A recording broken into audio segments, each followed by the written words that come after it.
A showcase of agriculture here at the Nebraska State Fair. One farm family proves that girl power can help run a family farm.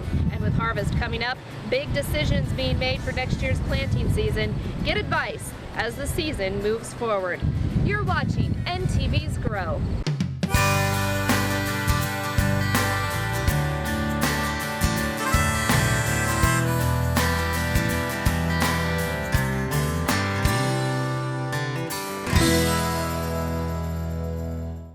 We've been at the State Fair all week long, and we'll have some highlights of some of the interviews and topics that we discussed coming up later on here in the show.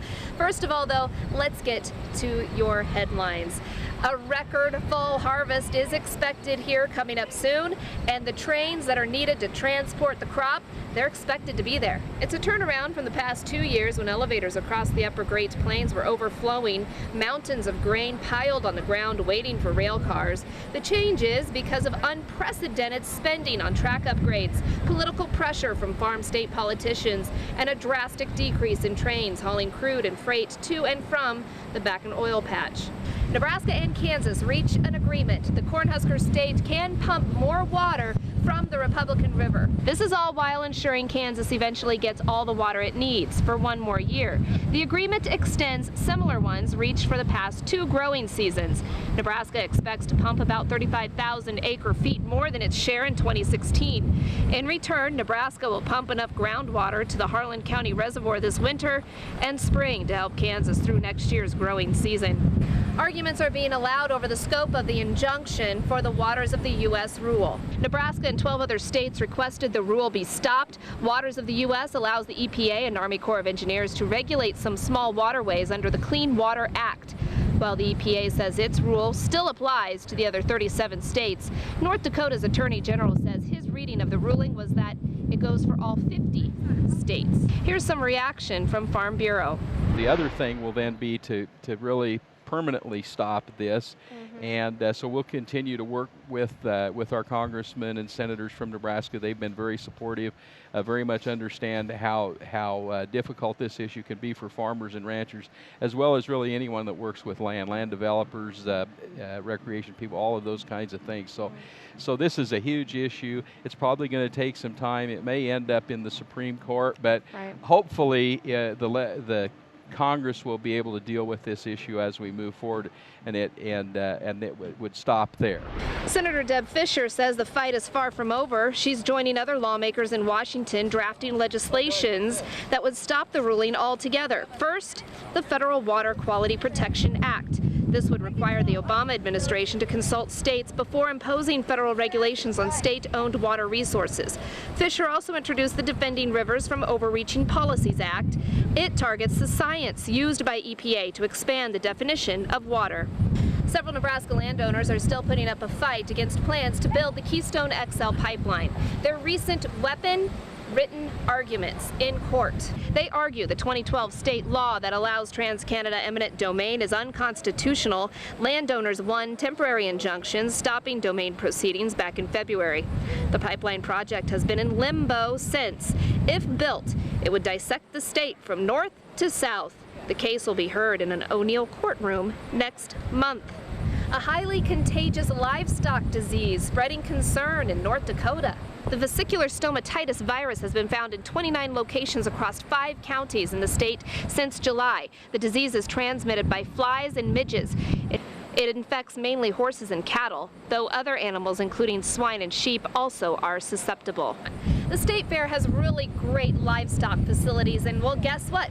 They're filling up. Despite the avian flu keeping poultry away this year, open-class sheep superintendent said he doesn't have a pen to spare in his barn. It filled up really fast, and maybe it's because we have such great facilities that we're filling it up.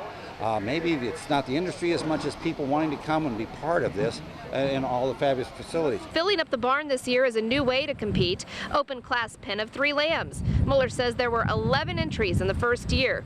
The sheep are judged here, then sent to market where the cuts of meat are compared to the original placing. And Nebraska ranks near the top of all beef statistics. Markets aren't as favorable as they were, but remain strong. Combine that with great facilities, State Fair has been increasing in cattle numbers. 4-H and FFA kids say it's their championship. cattle shows are kind of compared as a really big game, like maybe it's the Super Bowl for our athletic fans out there. A cattle show is really the place that kids get the opportunity to show off all the hard work that they've put in on their projects. Numbers are strong for the youth shows. Labor Day marks the grand finale as grand champions will be named.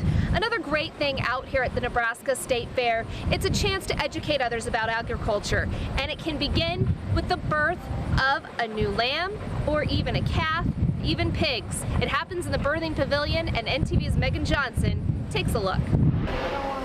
It's not just kids excited about these babies at the state fair. It is a big attraction. I know we get a lot of people, all ages, that this is one of their big things they want to see at the fair. Cows are ready to calve, sheep are ready to lamb, and sows are ready to farrow their litters. But no matter which animal terms are used, it's all livestock being born at the birthing pavilion. People want to see a birth for the first time, see a newborn baby for the first time, all the way to just remembering what it was like when they raised them when they were young.